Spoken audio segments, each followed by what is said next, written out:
réquisitions contre Mathias, je les trouve complètement hors sol. Mathias, depuis le début, il clame son innocence.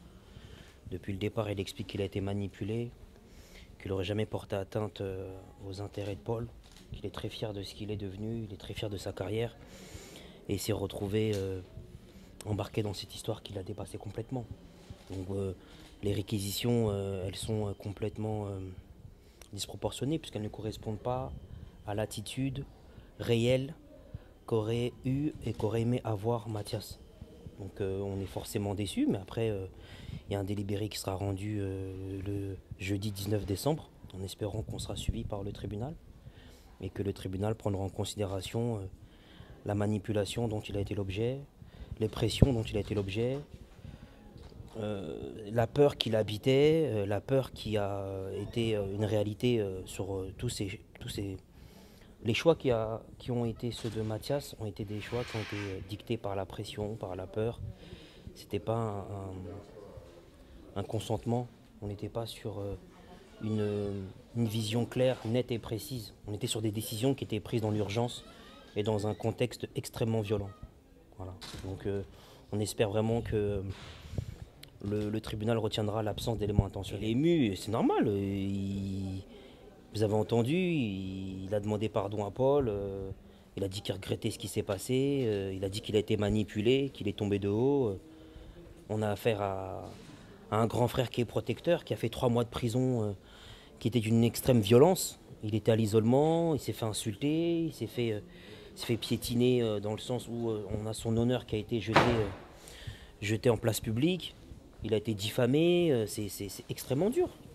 C'est extrêmement dur. On a fait le choix, j'ai fait le choix pendant ces 2 ans où j'étais à l'instruction de ne pas prendre la parole. Parce que j'estimais que ce n'était pas le moment. J'estimais que ce n'était pas nécessaire de rebondir sur l'actualité, de rebondir un peu sur les déclarations qui avaient lieu régulièrement dans la presse. Là, on sort d'une semaine et demie d'audience, c'était éprouvant, fatigant, avec des longues journées. On n'a pas été épargné sur la durée des débats, des échanges. Et après, il faut aussi saluer les confrères qui étaient dans le dossier, puisqu'ils ont tous fait du bon boulot. On a eu droit à des belles plaidoiries, on a eu droit à des réquisitions qui étaient aussi dans l'ensemble bien présentées, même si on n'est pas d'accord sur le fond. Sur la forme, on peut saluer aussi le travail qui a été fait par le parquet. Dans l'ensemble, c'était une bonne audience, mais c'était pas facile parce que humainement parlant, c'est pesant. On est en pleine déchirure. On est sur une fratrie qui a été victime d'un drame, et ça, c'est quelque chose qu'il faut pas oublier. Merci maître. Merci à vous. Le jeudi 19, on a la décision. Ouais. On a la décision finale, c'est ça. C'est une famille qui, malgré tout ce qui s'est passé, reste solidaire. Vous avez vu, la mère était là tous les jours. Florentin, malheureusement, il ne pouvait pas parce qu'il continue à son activité. Donc il ne pouvait pas s'absenter.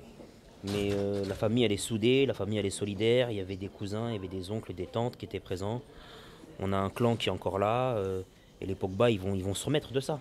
Ils vont se remettre de ça. Ils vont pouvoir tourner la page et en écrire d'autres même. Donc il faut rester positif.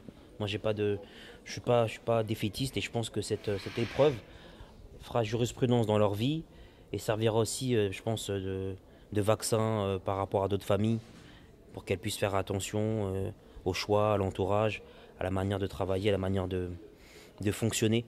Que cet exemple de la famille Pogba serve à tous. Si vous avez suivi l'audience, moi j'ai jamais dit que ça me portait préjudice. J'aurais préféré que Paul soit présent, qu'il s'explique pour qu'on puisse lui poser des questions. Ça c'est pour moi le minimum. Après, il est dans son droit de refuser d'être présent. Il n'y a pas d'obligation à ce que la partie civile soit là. Donc il a préféré être absent. Il a été représenté par ses conseils qui ont fait un boulot remarquable. Donc le plus important, il est là. Mais oui, dans un monde idéal, on aurait préféré qu'il soit des nôtres. Qu'on puisse confronter directement certaines déclarations, certaines positions qu'il a pu avoir avec des contradictions qui étaient parfois évolutives, sans pour autant dire que c'est un menteur. Parce que c'est lui la victime, c'est lui qui a vécu cette scène de braquage, qui a été séquestré, c'est lui qui a été sous pression, C'est à lui qu'on a demandé des sommes astronomiques, on parle de 13 millions d'euros. Là, on n'est pas sur un scooter.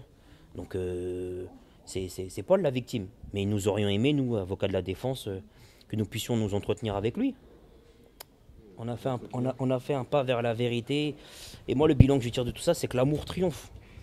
L'amour triomphe. Les mises en cause sont sincères dans leur attachement pour Paul. Ils sont sincères dans l'amour qu'ils lui portent. Après, il y a eu des choix, il y a eu des décisions qui n'étaient pas forcément les bonnes. Mais que ce soit de ses amis d'enfance, aux parents, aux proches, c'est l'amour qui triomphe. Et c'est l'amour qui va l'emporter. Il n'y a pas de haine, on n'était pas sur des situations de ressentiment. On était dans des logiques de vérité et de réconciliation. Merci maître. Je vous en prie. Merci. L'ensemble du dossier, l'ensemble des carences de l'enquête qui permettent de démontrer qu'en réalité tout ce que allègue mon client depuis le départ est vrai et qu'il n'a jamais menti et qu'effectivement lui aussi a toujours été victime dans ce dossier. Des observations assez techniques en réalité qui démontrent que si ce virement a bien eu lieu selon les déclarations du conseiller patrimonial du joueur, eh bien effectivement ça n'est pas corrélé du coup par un dossier qui aurait dû enquêter là-dessus avant d'enquêter sur des comptes bancaires de nos clients qui ne présentaient pas ces soldes-là du tout. Simplement qu'en réalité, effectivement, nos clients sont parfaitement innocents et que ce qu'on explique depuis le départ, c'est-à-dire qu'il y a deux affaires dans l'affaire, est une réalité et qu'ils n'ont jamais menti, tout simplement. Globalement, nous sommes satisfaits de la tenue du procès parce qu'on a pu faire une instruction de ce procès véritablement, une instruction qu'on n'a pas véritablement pu faire pendant les 2 dernières années. On a pu reprendre l'ensemble des interrogatoires de manière précise, de manière très détaillée. On a pu approfondir de nombreux points. J'espère qu'aujourd'hui, on a pu éclaircir la situation sur le rôle de Boubacar Camara et qu'on a pu démontrer qu'il n'a pas participé ni à un enlèvement, ni à une séquestration et qu'il n'a jamais tenté d'extorquer Paul Pogba et encore moins qu'il n'a jamais extorqué Paul Pogba. Voilà. En effet, vous faites bien de le rappeler, ce sont des réquisitions qui sont très chargées pour quelqu'un qui a un casier entièrement réhabilité, c'est-à-dire qu'aucune condamnation ne figure à son casier judiciaire.